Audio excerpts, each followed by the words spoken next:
Welcome to the final episode of the objectively definitory Weird Al tier lists. My co-hosts and I have taken a blood oath that after we're done recording this episode, we are never going to speak about Weird Al Yankovic again. Ever? That's the end of an era. Burn all of our CDs, delete all the FLAC files. Dan even got a hold of one of those cool little Men in Black flashy things. We're just going to completely erase Weird Al from our funky neurons. What I didn't tell them is that I also got a pair of those sunglasses with him. So that way I can remember everything and I'll have all the Weird Al to myself. Dan, you should really share the Weird Al with us and let us experience it for the first time all over again. No, we watched the Weird Al Yankovic movie. It's called, hold on, I gotta look up what it's called. Al the Yankovic Story? Weird the Al Yankovic Story was a mockumentary that came out in 2022 starring Daniel Radcliffe as Weird Al Yankovic. And happy to say that for Al's second foray into filmmaking, he killed it. It's way funnier than his first movie, and it's not even close. As we were watching that, I think the thing that struck me was it kept the stakes real. It wasn't living in a totally cartoon world, and you could really invest yourself in this scrappy underdog story of fame and hubris and the eventual downfall, as is every other biopic. I mean, every movie is just about a character wanting to reconcile with a parental figure. That's every movie ever made, and it's a winning formula, and it really works for this one, especially when Al's dad is played by Toby Huss. The main conceit of the movie is that it's a mockumentary. Not only do we get this fictionalized retelling of Al's career in the early 80s to his eventual assassination in 1985 in front of an audience of billions of fans around the world, but he also went back and re-recorded some of his oldest songs for the movie.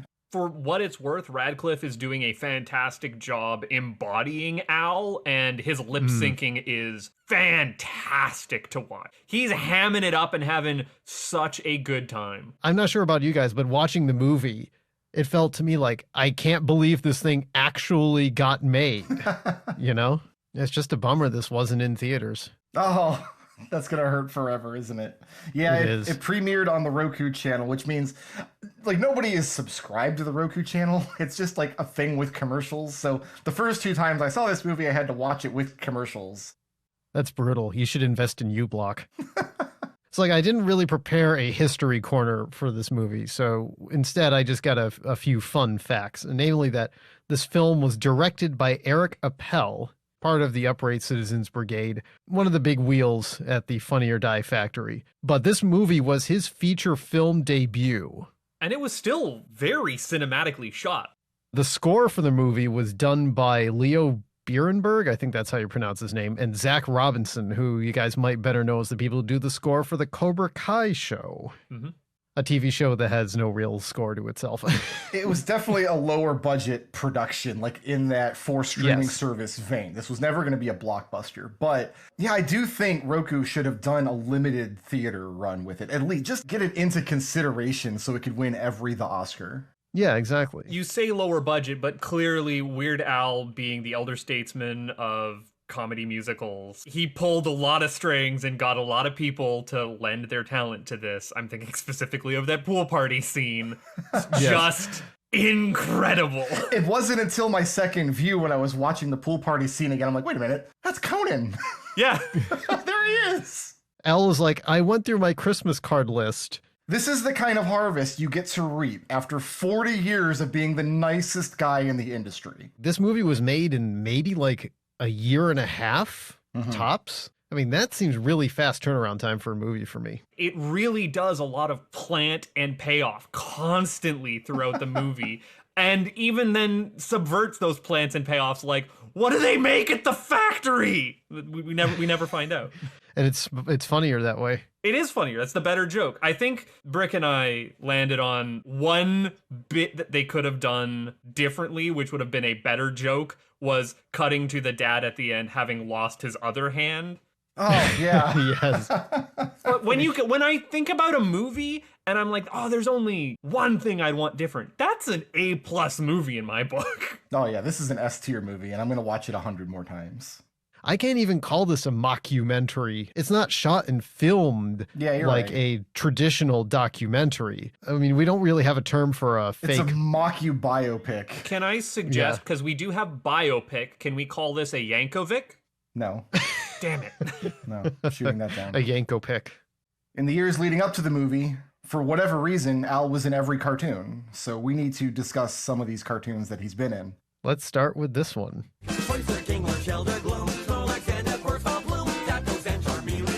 Everybody Polkamon. As some listeners of this program and even people in this very program may know, I was originally not a Pokemon's guy. There was a decision you had to make as to whether you were a Pokemon's guy or a Digimon's guy. Oh, And no. I fell on the Digimon's side of things. That is a whole sordid history that we don't have time to discuss on this program. But what that meant was, at the time, I was like, oh, Pokemon, that doesn't have a story. That's for babbies. But as the years went on, I realized the error in my ways, and I've come back around to appreciate what they were doing with Pokemon, both in games and anime and everything else back in the turn of the century. And I don't know why the people at 4Kids decided to get Weird Al to do a polka, and this is better than the Pokerap. Fight me. Yeah, you're really selling it, but yeah. I have played all of Pokemon Red and Pokemon Sword, and I've done that as recently as the last decade. The whole cultural juggernaut has completely passed me by. And yet, if someone put a gun to my head and asked me to name at least 100 Pokemon, I probably could. I don't know why I could. I don't think I could come up with 100 of any other subgroup. And yet, Pokemon live in my brain like a mimetic parasite. This polka is literally just what if we did a generic polka in the style of the polka rap. There's nothing special to write home about. It's just a cultural footnote, if nothing else. We've established that Al does not know video games. No. We established that early, and it has not changed since 1983. So I have to imagine what happened was, like, somebody contacted him. Here's just a list of Pokemon. We've highlighted the one that's really important. Just get back to us. Because that's really what it feels like. He just lists Pokemon, and then he takes like a little bridge so he can make sure that he knows that Pikachu is the one that's really important. And then he just lists a bunch more. You say that, but I looked online and some nerd made a point that is valid, is he names Mewtwo twice, which is Yeah. a joke that you only get if you know Pokemon. See, I don't get the joke, so I guess Because there are two Mews. There's Mew and Mewtwo.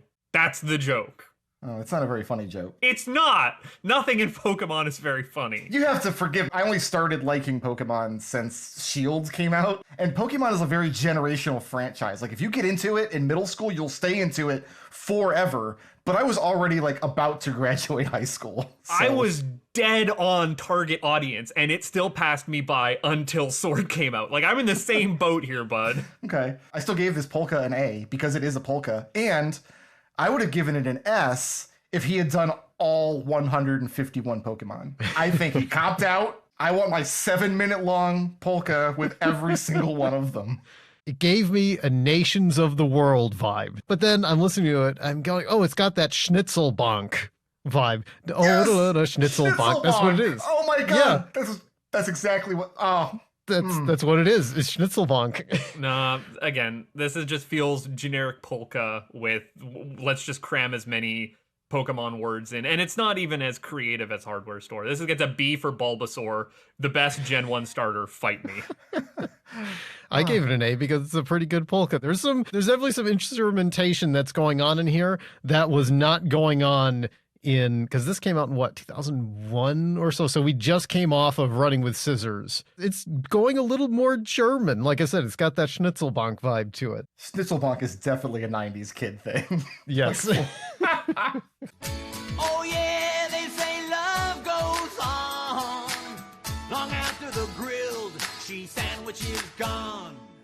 Now, I don't remember Weird Al Yankovic ever doing a cameo on The Simpsons, but I also was not watching a lot of The Simpsons. This was like season 16 or something. So like after the golden age of The Simpsons was over and every reasonable person stopped watching it. So I deliberately didn't go back to watch the episode this was from because I have no idea what the context is. Did he say Homer was gay? This song and Weird Al's cameo appearance came from the season 14 episode of The Simpsons called Three Gays of the Condo. And this episode was literally like aired a month before Poodle Hat came out. It was written by Matt Warburton. This episode won an Emmy because I actually did go back and watch it again last night. And it's not a bad episode. The conceit is that Homer and Marge once again have a fight, but it's this time because Homer discovers a note that Marge had written like way back when. Long story short, Homer moves out of the house for a little while and he ends up roommating with two gay guys. And there was a kiss between one of those guys and Homer. My short review of it, it's not a bad episode. There's actually some pretty funny stuff in it. And Al's cameo wasn't bad. But like most of these early decline era seasons, it just sort of falls apart halfway through. Don't answer this question. Like, I'm not fishing for more information, but I still don't see like where the connection with Weird Al Yankovic is. Like, no, I've seen enough Simpsons to know he just walks in like in the last scene out of nowhere, and a voice. If you're gonna do a Deus Ex Machina, make the Machina Weird Al though, right? And that's the problem with some of these Cartoon Corner songs, isn't it? Like, if you haven't seen this episode, the song's not gonna make sense. The other shows that Al appear in use him much better than The Simpsons did. This is like The Simpsons going, oh, we have to have a guest in this episode because we always need guest cameos in The Simpsons. They were very addicted to that. They were all very just walk-on cameos. Like, we got Paul McCartney in the studio for 8 minutes. I'm buckling on the flak jest here and pointing out that I have even less familiarity with Simpsons than I do with Polkamon. I don't think I've ever seen a single episode in full. So all I know about Homer is he is dumb, he likes food and beer, and has a short temper but a big heart. That is the Flanderization that I have internalized. And I realize I'm using a word invented by The Simpsons to explain its characters, okay? Like, I've been jonesing for the Jack and Diane parody since the debut album. When we got the Buckingham Blue Balls. No reaction from that? Or is he gonna let that one go? No, I was laughing. I'm leaving you out there to hang on that one. It's fine. Yeah, it's like the song is fine. It's not a full song. It's like a little snippet from the episode, and then I guess the over the credits part making fun of the credits being too long. Like, I can't go above a C though.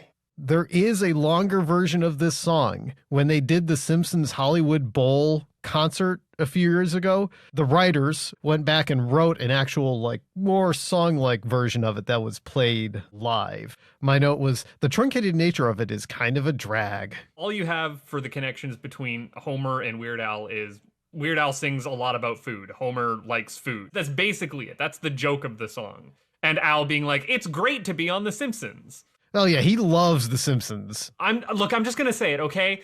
Al, if you're listening, please do something with Bob's Burgers. That just seems like a way more natural fit. Are we saying letters for Homer and Marge? Oh, it's C for Krusty. I also gave it a C. Buttface. The super duper party pony, that pony is me. You'll never meet another party pony quite like cheese.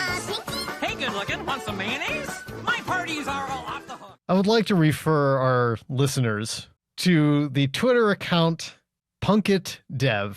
And in this tweet, there is a cartoon. The first panel says The Planner. And it's Pinkie Pie the pony going, oh man, that pony's party's way cooler than mine, with cheese sandwich and a cake over on the other side. The second panel says The Birthday Girl, quoted, holy two parties. And I have not watched this episode of the horse cartoon in several years. And in preparation for this, I went back and rewatched it last night.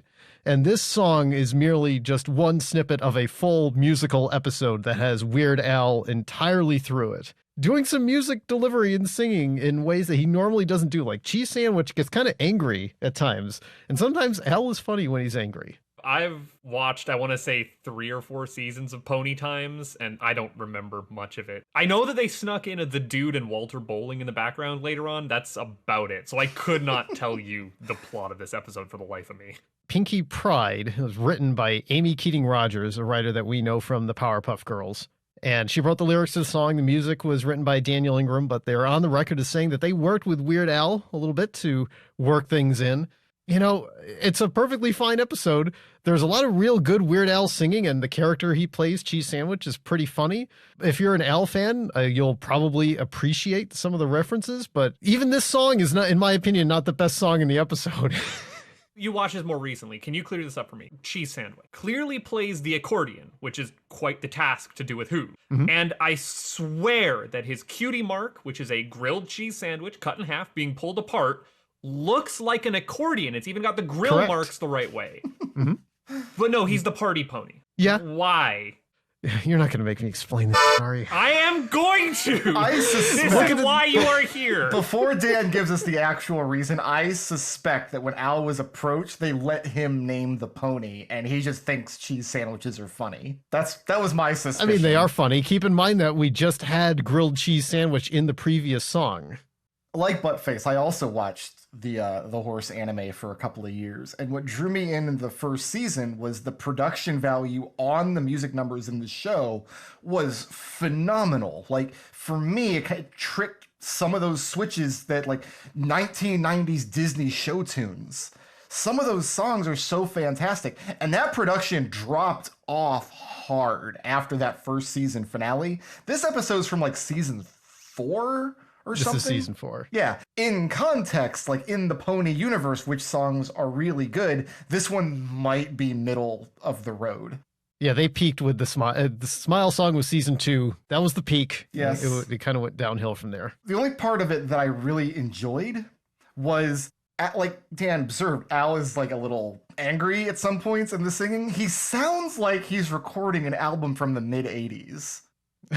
Like, when I listen to this song, because there's a video associated because it's part of a cartoon, and obviously he's a little orange horse, but like when I'm picturing him in like the studio singing it, I'm not picturing modern Al. I'm picturing him with the poofy hair and the glasses. Yeah. Does that make sense? Yeah. Nope, totally. And the reason why Al is on this show and how this came together is because the guy who wrote the score for Friendship is Magic is William K. Anderson, who did the score for the Weird Al show and worked with Weird Al back in the 80s. So that's the connection. That's how they made it work. The song is at least fun to listen to. It has a core hook and conceit. It's just confetti candy fluff of a polka. I feel like falling into a fruit punch lake would be very sticky. Yeah. I've got this as a C, and I'll put this above the Simpsons song. I honestly put this as a B, because again, it's at least doing something with the polka, whereas Polkamon was not. I gave it a B. If we used the other song, the goof off song, that probably would have gotten an A. But for whatever reason, the goof off song is not on medium rarities. It's not, Dan. That means we have to pretend like it doesn't exist. Yeah. Forever. Here's a joke. How are you? Just like a lollipop stick. In the end, you're both worn down by the force of my legs. Ain't it a laugh? Al didn't write this song. He didn't even play accordion on it. I have never seen anything from Wander Over Yonder beyond this single clip. And yet, I think that Al's vocal delivery alone is so completely unhinged. It is just this manic energy dripping with just evil contempt. It just makes me crave more of just like an out-and-out villain role for Al. He sounds like he is just having so much fun hamming it up, being straight up evil. And I mean, yeah, I know Al didn't write or play the music, but come on, it's a banjo accordion duel. Who wins in that fight? Oh, Al wins. Al wins on the accordion. Whatever the other guy's name is breaks a string on his banjo and gets overpowered by the force of his lick. It's there in the lyrics of the song. I just mean in general, banjo versus accordion. Accordion, it's a louder instrument. It's heavier. You don't want to get it dropped on you. I think we're taking a lot of time to make sure that people know that, like, what Al's involvement on some of these cameo tracks. He doesn't always have a writing credit. Sometimes just a performance credit. But that being said, like, good voice acting is really difficult. We should really acknowledge that if it's only a voice acting performance, that still means it's worthy of inclusion, and it still means that it's worthy of praise. He's still singing. I would like to note on that as well, it's not just voice acting. Voice acting is one talent. acting while singing is completely another level above that. Yeah, and I think he does a really good job on that account on all three of these examples that we have in Cartoon Corner. Yeah, he played the character of Dr. Screwball Jones in Wander Over Yonder. And yes, you're correct, Buttface. He was the villain of the particular episode that he was in. I'm glad Weird Al is not on the dark side, because if he wanted to be a villain, he would be ruling us all from Mount Stupid. Yeah. I don't know this cartoon. I don't know these characters. I don't know the stakes. And that's it. D-. I don't care. This is lower than the Pony song for you? Really? I have context for the Pony song. Even if I hadn't seen that particular episode, I know the characters who are singing. Like, there's a line in the Pony song where I can even point out Rainbow Dash and be like, oh yeah, that's exactly how Rainbow Dash would act in that moment. I've watched the Pony episode way back when, and I only gave that song a B. I've never seen anything from Wander Over Yonder, and like this is a song just on the vocal delivery alone, A. You can just say, Brick Road, the man plays the accordion with his mustache, A+. And I can respect that. I mean, this has that punk rock energy that Al had in his first, like, again, this is like the previous song where you get some of that 80s Al, the invective that you can hear coming off of his words. It's like, yeah, you can tell he had a blast recording this, and it's a fantastic acting and singing job. I don't think I would rate it as high as Buttface. I think I would give it a B, but I still just really enjoy his performance. I love it when when he gets mad and he just starts putting so much of this energy. It's like a lot of very happy birthday type of energy going on in here. Well, see, now you can't mention that song because we're not including his Happy Birthday remake for Medium Rarities in the tier list, and now people are going to ask for it. Sorry. Walking down the shopping aisle, filling up my basket with Oscar Mayer. Never gonna stop, eat it up. Such a tasty snack, I always eat too much and throw up. So it's been almost 40 years. Al is going back to re-record some of the earliest tracks that he's ever released publicly with crisper production, better mic quality, years and years of vocal development. And this is a straight downgrade. The energy in the original completely wins over any amount of polish and those years of development as an artist. He nailed it the first time. There is no reason that it should have worked the first time. And honestly, this retake is just more proof that it was really lightning in a bottle that Al rode for the next 40 years. Just coasted on that Bologna energy. That was it. All the way to 2022. Yeah, in my notes I wrote, I really missed the woo! But no, other than that, I like this version way better. That's the only thing I missed from the original. No, the singing he's just so much flatter in this. Like there's all the intensity is very much an even level. It's missing his youthfulness. Unfortunately, Weird Al has aged. And you can sense the age in this a little bit. I'm not gonna dock the man. He's pushing 60. I don't know if it's age. I think it was just a more energetic take the first time round. Because Al can hit that energy still. Oh yeah, this is too polished. I like polish though. I'll take polish over gritty like 9 times out of 10. No, it doesn't have the energy. It doesn't have that oomph. The early one, I gave it high grade because I liked it for historical significance, but I'm also docking it. It's like it's a B. It's just the B version of the song. For me, I gave it a B originally, and now I'm giving it a C. I gave it a B originally, and I'm giving it an A. So this is going to land in the B's here. B for Bologna. Still. Yeah, but chocolate's getting old. Vanilla just leaves me cold. There's just one flavor good enough.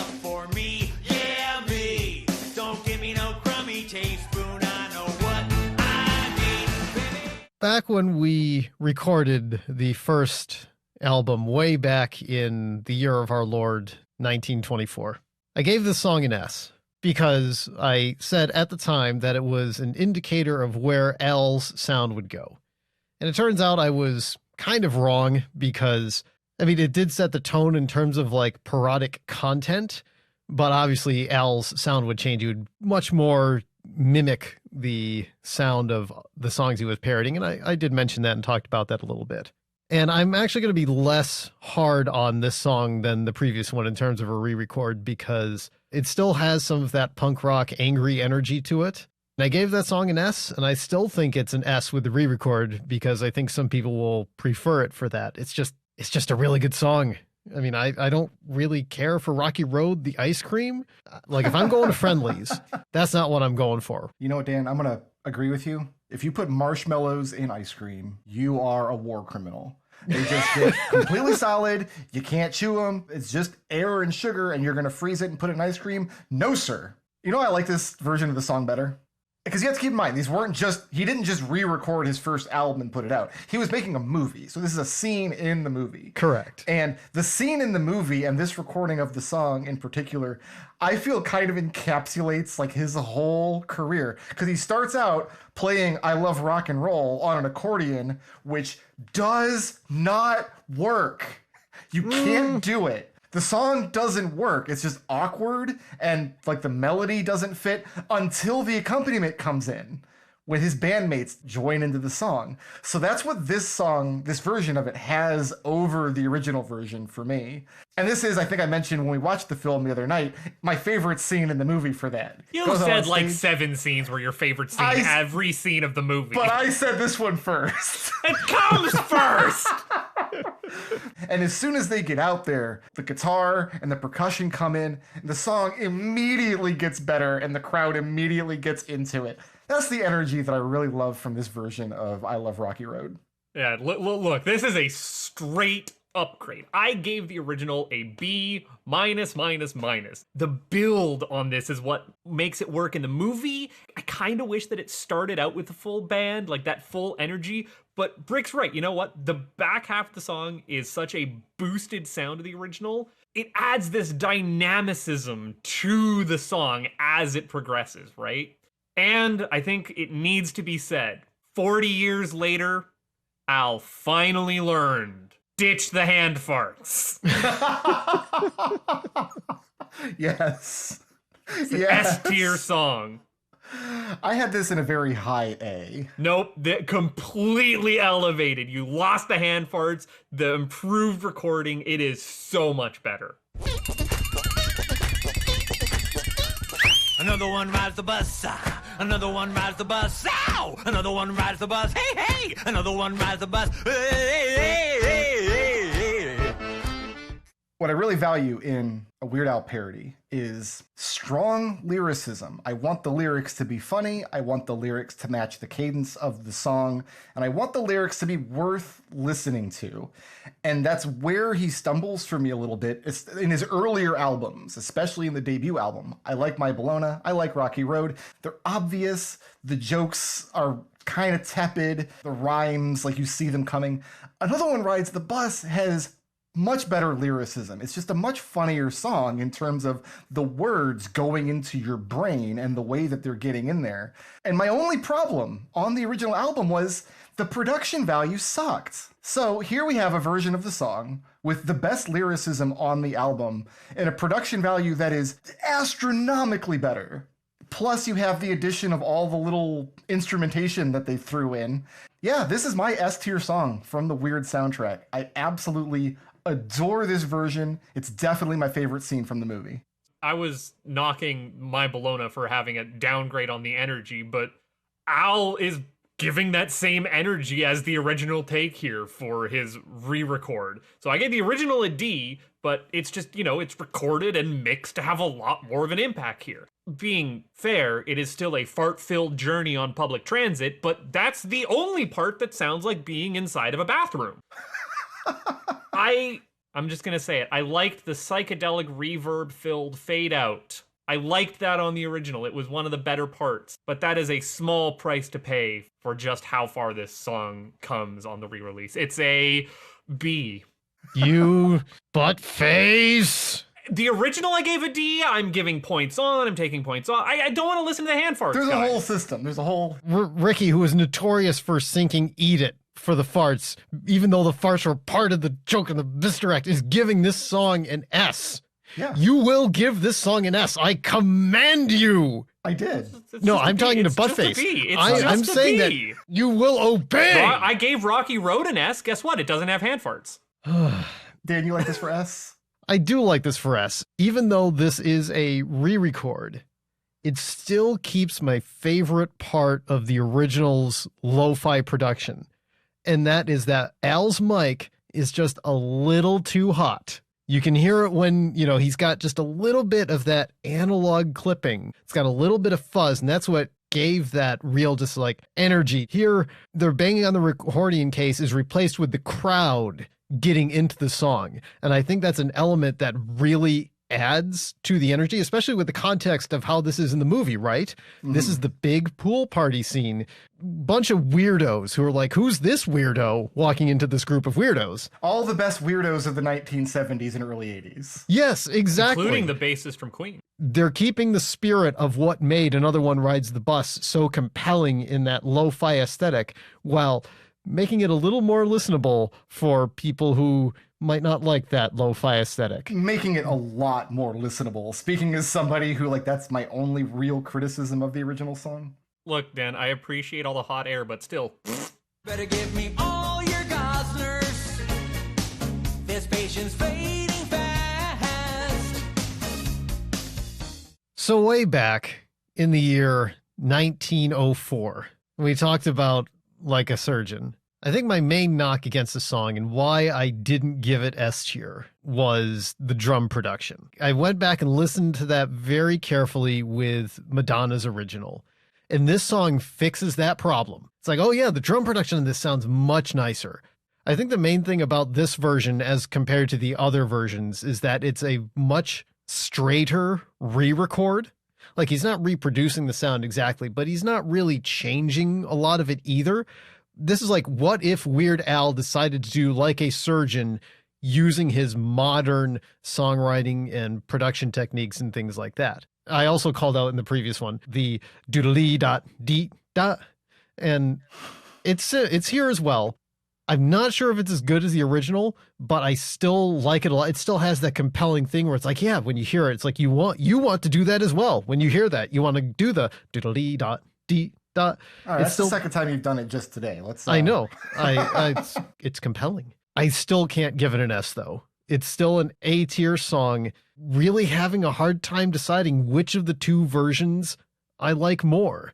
Dan's out here talking about the diddly-dot-dees and just the slight improvements on the drum machine. He hasn't even talked about the fact that Al is not doing a bad Madonna impression this time around. It's amazing what just finding your register and singing within it can do to not make it strained or painful to listen to. Oh, such an upgrade. I just need people to realize that Al has ditched the hand farts and he's ditched the bad impressions. These are all upgrade worthy. It's still an A though.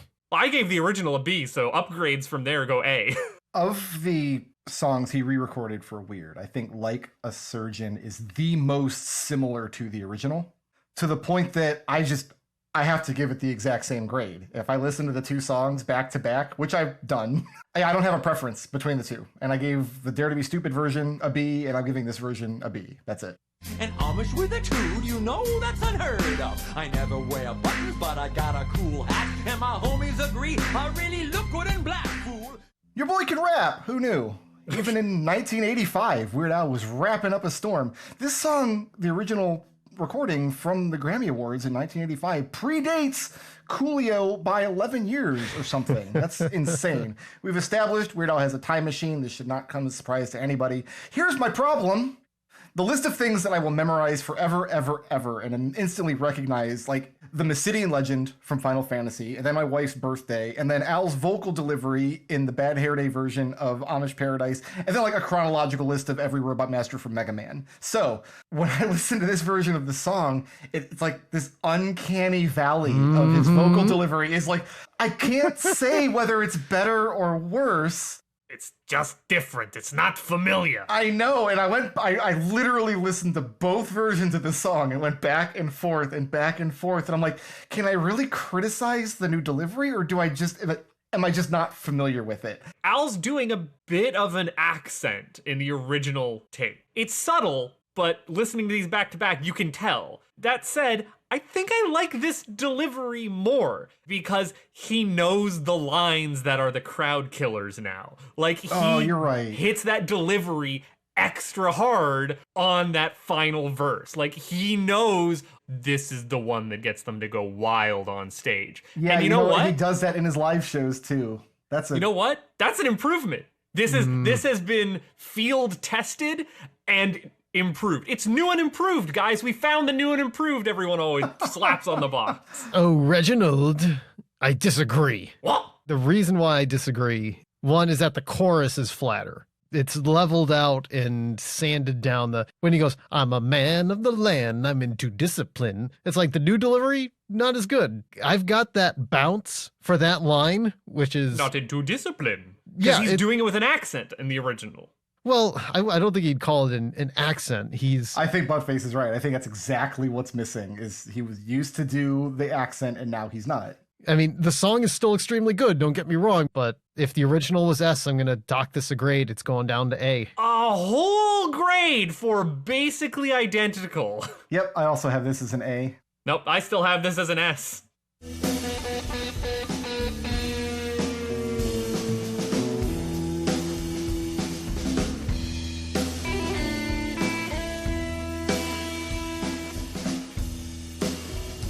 Hell yeah. Groovy, man. So this is the only song from the score of Weird that we're including on the tier list, because this is the one part of the score that Weird Al wrote.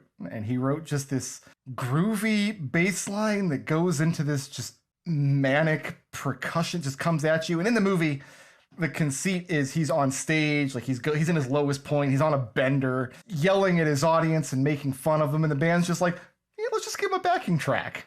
Real, honest, true friend. Yeah, I love this. I legitimately love this.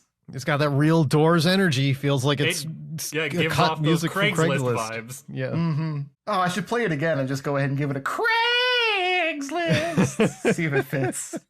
Yeah, I enjoyed it a lot. The score, we really haven't talked much about the score of this movie. It's nice that they included some of the, well, I think not just some, but all of the score on the album. The whole score is on the album, yes. Yeah. Mm-hmm, mm-hmm. So that's why we're getting 77 minutes worth of music on this album. You know, there's a lot of really good accordion. They talked about the troubles that they had trying to score a movie with an accordion. So this song has none of that. This is hey, let's just go and do the Doors and have a good time. It's like, yeah, I'm here for it, man. Mm-hmm.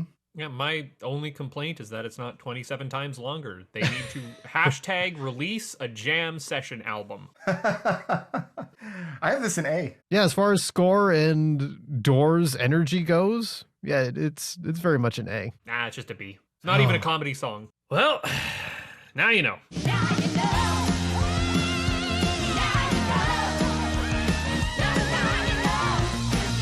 at all these people in the credits. We had to pay them all. What a perfect encapsulation of the movie that we just watched, which was an entirely off-kilter, some might say weird, screw the audience kind of film, right? So you do that with a song set in a funky time signature. And I love funky time signatures, hashtag Nonagon Infinity opens the door. And I dig the main riff from this song. It's great. But does it work as a song in its own right? Now You Know is a double fake out ending, yes. That's a good joke once, but it's still very repetitive in the back half. But he says it's repetitive, which makes it funny to Lamp be shading repetitive. does not excuse. If it's in a movie, Yeah, it's you're got to right. be true is really the only other joke. Without the context of the movie, I don't think this song stands on its own. I love the song. It is the newest material that we've gotten from Al, and I really want to see more if this is the kind of energy he's bringing these days. But as it is, it's just a B. You know, it's weird Al retells a movie, except he's doing it for his own movie. Yeah, does this count as a movie recap song? Yes, does. technically. But it's not as good as the other movie recap songs. Yeah, that's true. Better than Because Gump. It doesn't. Nah. No, see, Gump is telling its own story. It's got its own constructed joke that it's doing. I mean, I can take or leave this. I mean, to me, this song is just a B. You know, it's fine. I have this in a C, because it's an end credit song. That's It's it. a credit song. We are out of songs. So I was hoping that by the end of this, the goal would be our S tier could be a like this is your intro to Weird Al. Listen to these X number of songs, and you will get the gist of it. And I think we did a pretty good job. Yeah, except for all the boats sinking. You sunk my battleship. Yeah, this is the final tier list, and most of the tiers I don't think matter. Like, we don't need to talk about A or B or C or D tier. All those songs dead to us. But let's take a moment. We had spots for 18 songs. We only managed to play 17 because Not a Buttface really doesn't like riding the bus, apparently. He doesn't like the bus at Jurassic Park either. We did everything correctly, objectively, and definitively. We asked Dr. Science, and Dr. Science gave us the thumbs up. So we would like to now present to you the 17 best Weird Al songs. Number 17, This Town Ain't Big Enough for the Both of Us. His cover for the Sparks documentary. It's nice. A loving tribute performed excellently. Number 16, I remember Larry. We all remember Larry, don't we? That's why he's great. That's why he belongs in the S tier, because everybody remembers him. We need to remember that Al has a dark sense of humor. Number 15, The Saga Begins. Movie recap song for Star Wars Episode 1, The Phantom Menace. Star Wars, talk about Star Wars, talk about Star Wars, doodly-doo. Some people's favorite song recap movie, some people's favorite Star Wars movie. Number 14, eBay, the parody of Backstreet Boys, I Want It That Way, from Poodle Hat. Guys, this song has prevented me from wasting so much money on eBay because it's a cautionary tale. I don't want to be that guy. That's why this is a very important song. You don't want to buy your tchotchkes. No. I'm gonna need to eBay me this album after this. Number 13, Christmas at Ground Zero, one of the finest holiday songs ever recorded. I hate Christmas, but I love this song. Number 12, Canine Cannibalism. Oh, The Office! How you love it. It was our first S tier song, so it gets props for that. Number 11, The Alternative Polka. It's a very good polka. It is definitely an alternative to all the other polkas that we have in the list. The only polka we could all agree on. Number 10, Skipper Dan. Skipper Dan, things will be okay. It'll work out for you. How's it going with Skipper Ann? Here's to a life well wasted. Number 9, Livin' in the Fridge, parody of Livin' on the Edge by Aerosmith. When we're done here, I'm going to go down in my fridge and get a nice bottle of the delicious, life-giving taste of Worcester's own Polar Seltzer. The Fridge of Unspeakable Horrors! Number 8, which I think we must now clarify is the 1996 version of Amish Paradise. We all want to be like the omelets. I can't beat that. Number 7, the song with 400 lines, Hardware Store. Matching salt and pepper shakers, guys. I can't top that. Number 6, which I think is all of our anthem, White and Nerdy. I mean, who among us, right? Number 5, near and dear to my heart, is Your Horoscope for Today. As we record this is my birthday. I am an Aries. And, you know, I think there's nothing that says I'm more hard-headed and ram-like than just plowing through all these songs. Number 4, and the highest rated polka, is the Bohemian Polka, cover of Queen's Bohemian Rhapsody from Alapalooza. You can't do better. You just can't. Mama, didn't mean to make you cry. Number 3, and the highest Al original, the highest song that is not a parody, is Craigslist. No tip for you. Number 2, parody of Pharrell Williams' Happy, is Tacky. You know what? I'm kind of doing jazz hands to this song. What is a tackier thing to do than a tier list, honestly? That's absolutely correct, and it's why I love them so much. And number 1, the best song that Mr. Alfred Yankovic has ever recorded in a storied career spanning, as of this recording, less than 40 years, but as of this airing on YouTube, more than 40 years. If I've done the math right. I don't own a calendar. Word Crimes. This is word crimes, not math crimes. It's not calendar crimes. I'm a little surprised that Word Crimes is number 1, but I'm not at all displeased. I love Word Crimes. It is Such a good song. You know what? Just put these 17 songs on a list, listen, and then once you're done, you're going to want to listen to the other 127 songs. 123. You can forget those last 4. Don't listen to Drive-Thru. To close out, I'm just going to go ahead and give my personal top 5 Weird Al songs, the ones that top out my playlist. Buttface, you will be happy to know that Hamilton Polka is only number 8 on that list. My number 5 is our overall number 1, Word Crimes. Fantastic song. It's making fun of me by making fun of everybody else's poor grammar.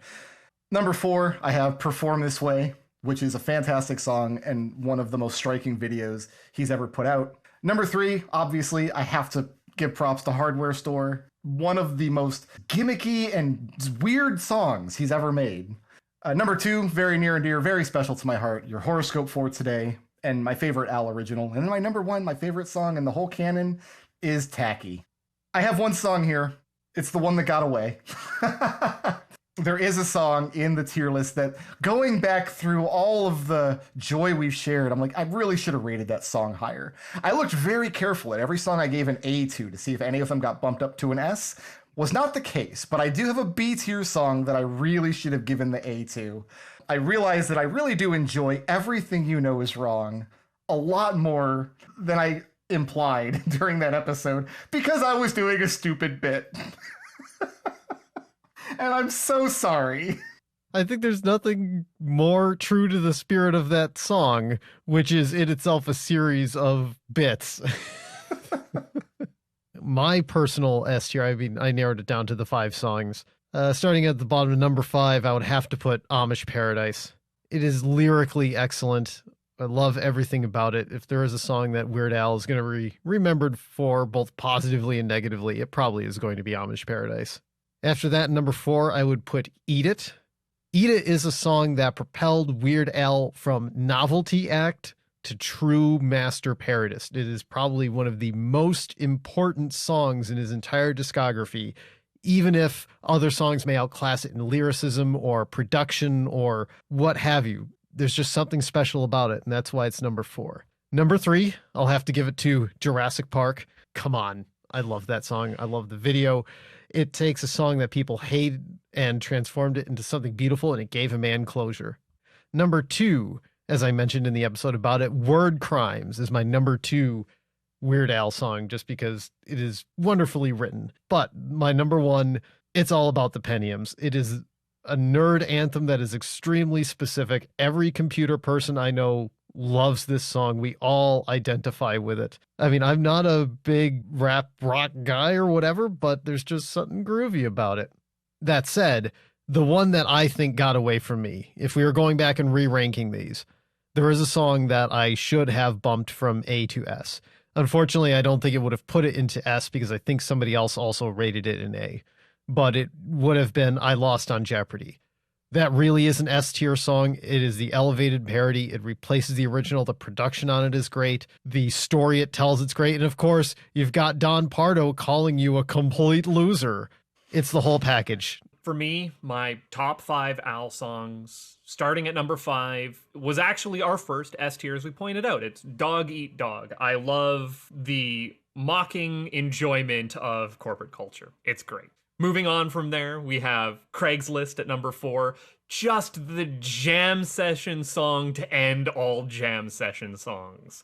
Moving on, it was a toss-up, but I think in the end, CNR won out. I love everything that Jack White does, and this is such a loving tribute. The number 2 song, any day of the week you ask me, might switch places with the number 1 song, but for right now, Mission Statement, mocking corporate culture. It's mocking that corpo speak, and it's just groovy, man. Groovy. And number 1, I said it at the time, and it still rings true. Hardware Store. There is literally no other song like Hardware Store other than Hardware Store. It is in a league of its own.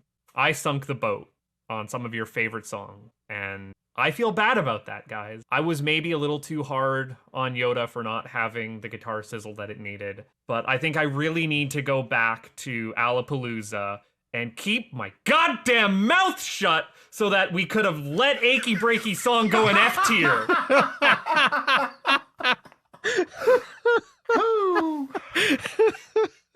believe I talked you out of an F tier on that brick. God damn it.